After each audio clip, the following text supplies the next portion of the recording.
Hi, I'm Matthias Worch. I'm the design director on Mafia III. So we're here at E3 2016. Talk a little about what you guys are showing here.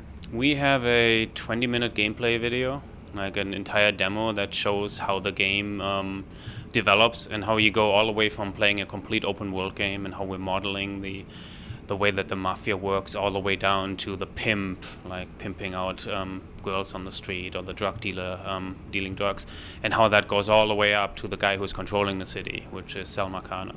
So speaking of the city, what role does New Orleans play? It seems like maybe it's almost like a character in itself. Yeah, so our version of New Orleans is called New Bordeaux. So we looked at all of the best parts of New Orleans, and there are many, and we distilled all of that down into one city, which is New Bordeaux. So we have 9 districts, plus a 10th district, the Bayou, like the entire swamp out there. And they're very much sourced from like real life New Orleans locations. So of course we have the French Ward, and that's where we show Mardi Gras, that's where we show people, just enjoying life. But then we have Delray Hollow, which is where the poor black population lives. We might have Frisco Fields, which is where like the rich people live. And because New Orleans is as much a city about like enjoying them yourself, it's also a trade city, right? Like it's the Mississippi Delta. We have the old harbor, we have the new docking town. So if you're looking into how the mafia would actually undermine a city like that and operate in it, you can see how there might be drugs and prostitution, but you're also going to see contraband and smuggling and dock unions like suppressing workers, those kind of things. Does your city also have a football team? It does not have a football team. So in 1968, when we were set, I think New Orleans just gained their football team, and the Superdome wasn't actually built yet. We do have various references to like sports, and like there's an entirely worked out like ecology to the city, but not a football team specifically. Talk a little about the gameplay that people will be able to step into, because it's a very deep game experience. Yeah, so at Hangar 13, our studio motto is every player story is unique. We really want to make you feel like you get to choose your own experience. And if we were to have a water cooler conversation about the game, we would have different experiences. So at the very bottom, we're giving you a whole bunch of different ways of dealing with or playing the game. If you want to go in guns blazing, we're letting you do that. If you want to sneak in and stalk by everybody, you can do that as well. And then if you want to use your associates, which are specific people that you can meet by growing more and more in power in the city, you can use those guys, and they can give you things like sending in their muscle or their hit squad. But you might also have an in at the local police department, and you can use them to control the police. You might have an operator in your pocket who you can bribe at the telephone company. You can make sure that when somebody's trying to call the cops on you, those calls don't go out. You talk a little about the protagonist, but also how this does have a character directly connected to Mafia II. Yeah, so we do have Lincoln Clay, who is our main protagonist. He's an orphan who grew up in New Orleans. He's probably mixed race. He doesn't know. He never actually met his parents. He's never quite fit in now, between being an orphan, not quite belonging to one community or the other. He does ultimately fall in with the black mob around Sammy Robinson, and that's where he feels home for the first time. He's a Vietnam vet. He actually goes to Vietnam to serve his country. He's special forces, so when he comes back, he does go back to, he hooks back up with the black mob, which is betrayed by the Italian mob, like this guy called Sal Marcano. And if you want to know exactly why, there's a lot of backstory as to exactly why that happens. But he's left for dead and actually survives. So he swears revenge against the Italian mob, and he is very uniquely suited to do that now. He can very much own the battlefield and apply everything that he learned in Vietnam to his fight. Now, he does this with 3 underbosses that he recruits. And there's Cassandra and Burke, which are new characters. They're from New Bordeaux, but there's also Vito, who's coming from Mafia II. So at the end of Mafia II, Vito had to leave Empire Bay. He didn't have any friends there anymore. And we're very much exploring what happened to him in the 12 years or so that have passed since then. So we just talked about the environment of the city itself. Talk a little about the setting and what that opened up creatively for you guys, that time period. The time period is awesome in that, for one, it's a really turbulent time in American history, right? I mean, this is where America grew up, kind of lost its innocence, between like various assassinations, but also the Vietnam War, people coming back and finally talking about Vietnam, and America waking up to what was happening over there. The social unrest, like all of that is just background that we can feed right into the living world. No, so there are going to be anti-war protests. There are going to be war protests being broken up. There are going to be voter registration booths trying to register black voters, those kind of things. So that's all really good background that we can just like feed into you playing the game. One of the things I like about the Mafia series is that it's really good at putting in a time and place, and it's giving you some perspective.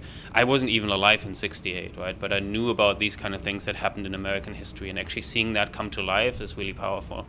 That time period also is known for really good music. Talk a little about the role the music plays in establishing the ambiance, but also as a city, New Orleans is known for jazz as well. Exactly, yeah. So it's the jazz capital of the world, right? So we can have a lot of just street bands as well as clubs where people are playing jazz. So we have a whole suite of musics for that.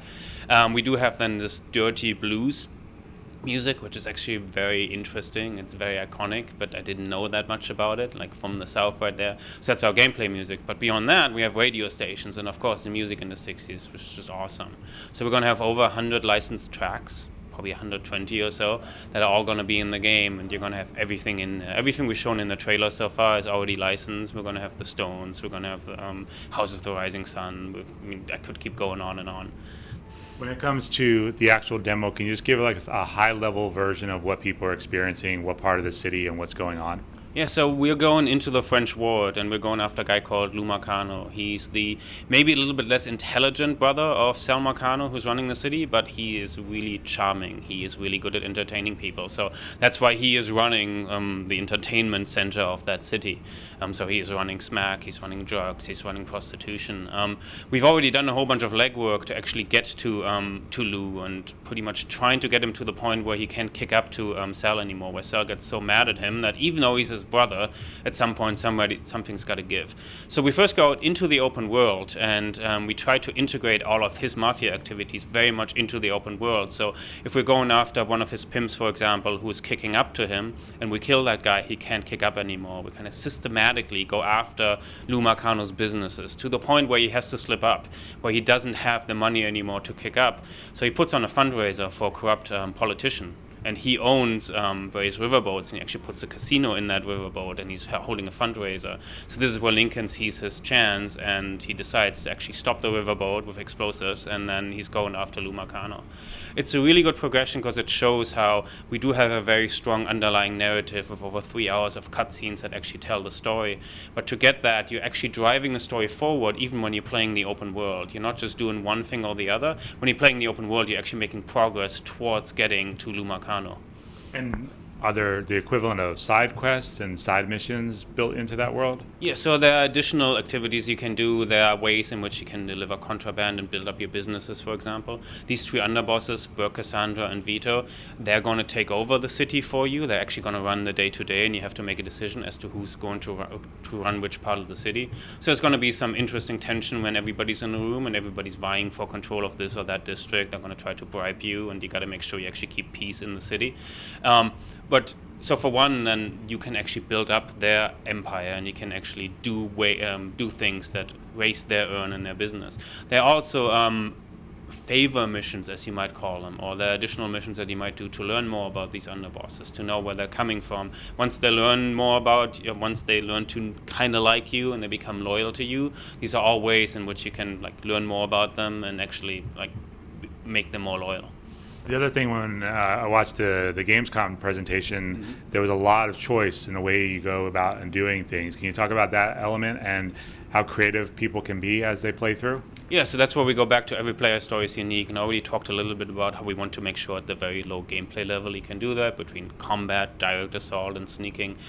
We give you a whole bunch of different ways in which you can then influence the city as well with these associates that come in and that allow you to manage situations.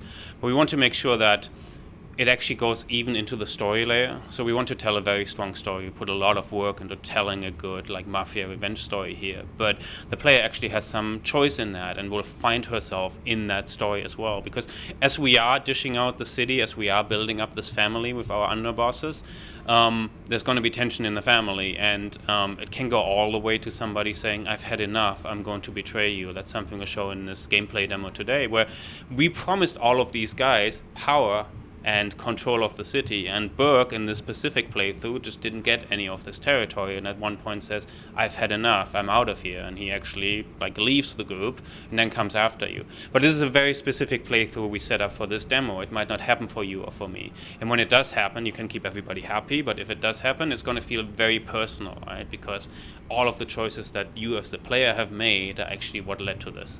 And does that mean there's alternate endings based on how you've played? Yeah, so you're going to find these kind of choices that you made and the fate of various characters all reflected in the ending.